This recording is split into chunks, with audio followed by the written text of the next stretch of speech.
नेपाल में जो हुआ वो सिर्फ एक प्रोटेस्ट नहीं था, वो एक पूरी पीढ़ी का विद्रोह था। एक ऐसा आंदोलन जिसने सरकार को ही घुटनों पर ला दिया।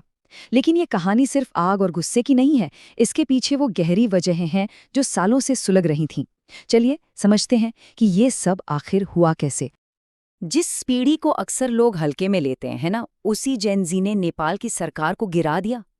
सोचिए, ये एक ऐसी पॉलिटिकल विक्ट्री थी जिसके किसी ने कल्पना भी नहीं की थी।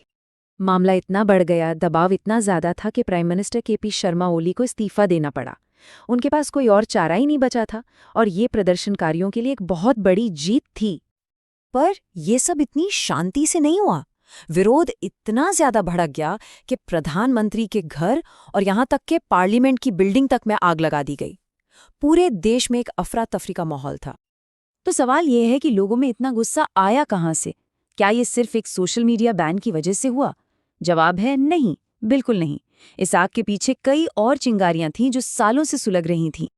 चलिए, अब उस दिन की बात करते हैं जब ये सारा गुस्सा एक ज्वालामुखी की तरह फट पड़ा।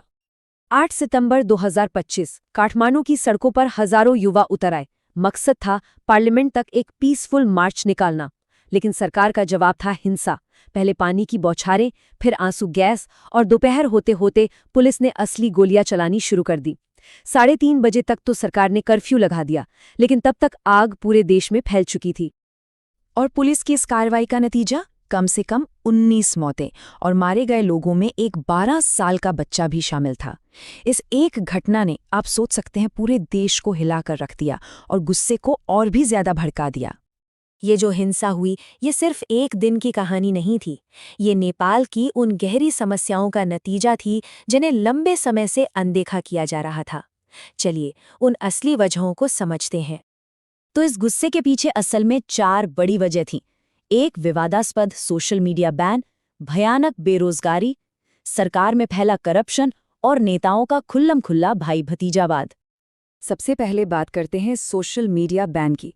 देखिए, नवंबर 2023 में सरकार ने कंपनियों से कहा कि उन्हें नेपाल में रजिस्टर करना होगा।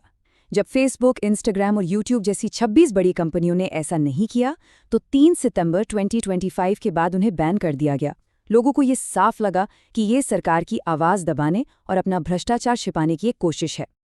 दूसरी ओर, शायद सबसे बड़ी समस्या थी बेरोजगारी। 2024 में नेपाल में लगभग 21% युवा बेरोजगार थे। मतलब हर 5 में से एक नौजवान के पास कोई काम ही नहीं था। जरा सोचिए, इसका असर क्या होता होगा। हालात इतने खराब हैं कि हजारों नेपाली सिर्फ पैसे कमाने के लिए यूक्रेन में रूस की सेना में भर्ती हो गए। वो एक दूसरे देश की लड़ाई में अपनी जान दांव पर लगा रहे हैं, क्योंकि अपने देश में उनके पास कोई मौका ही नहीं है। और यहीं से हमें दो अलग अलग नेपाल दिखाई देते हैं। एक तरफ आम लोगों के बच्चे हैं जो विदेशी लड़ाइयों में लड़ रहे हैं, और दूसरी तरफ नेताओं के बच्चे हैं जो सोशल मीडिया पर गुच्ची के बैग और लग्जरी कारें दिखा रहे हैं। ये जो फर्क था, ये लोगों के गुस्से को और भी बढ़ा रहा था। 8 सितंबर के प्रोटेस्ट के एक पोस्टर पर लिखी ये लाइन जनता की भावना को पूरी तरह से बयां करती है। नेताओं के बच्चे विदेश से गुच्ची के बैग लाते हैं और आम लोगों के बच्चे ताबूत में लाए जाते हैं। और फिर आता है करप्शन का मुद्दा, जो नेपाल की राजनीति में बहुत गहराई तक फैला हुआ है। सालों से सत्ता 3 चेहरों के बीच घूम रही है: शेर बहादुर देउबा, पुष्प कमल दहल और केपी शर्मा ओली। और इन तीनों पर ही करप्शन के गंभीर आरोप हैं। प्लेन खरीदने में कमीशन लेने से लेकर अपने ही लड़ाकों के पैसे चुराने तक। तो सवाल ये है कि ये नेता जांच से बच कैसे जाते हैं? इसका जवाब है पॉलिसी इम्यूनिटी। ये 2006 से चला आ रहा एक ऐसा नियम है जो नेताओं को उनके किसी भी पॉलिसी से जुड़े फैसले के लिए जांच से बचाता है। मतलब ये भ्रष्टाचार के लिए एक तरह से कानूनी ढाल बन गया है। तो इस सब के बाद अब आगे क्या? चलिए देखते हैं कि इन प्रोटेस्ट का फौरन क्या नतीजा निकला। जनता का प्रेशर इतना जबरदस्त था कि सरकार ताश के पत्तों की तरह ढह गई। 8 सितंबर को पूरे देश में प्रोटेस्ट हुए। 9 सितंबर की सुबह तक गृह मंत्री ने इस्तीफा दे दिया और सोशल मीडिया बैन भी हटा दिया गया। और उसी दिन दोपहर होते होते प्रधानमंत्री केपी शर्मा ओली को भी इस्तीफा देना पड़ा। लेकिन कहानी यहीं खत्म नहीं होती। प्रदर्शनकारियों के लिए कुछ नेताओं का इस्तीफा देना काफी नहीं है। अब उनकी मांग पूरे सिस्टम को बदलने की है, एक ऐसे गहरे सुधार की जो राजनीति की जड़ों को साफ करे। नेपाल में जो हुआ वो दुनिया भर की सरकारों के लिए एक साफ संदेश है। पहला, कि जनता की आवाज को हमेशा के लिए दबाया नहीं जा सकता।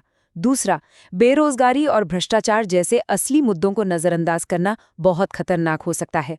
और तीसरा, असली स्थिरता कंट्रोल से नहीं बल्कि अपने नागरिकों की जरूरतों को पूरा करने से आती है।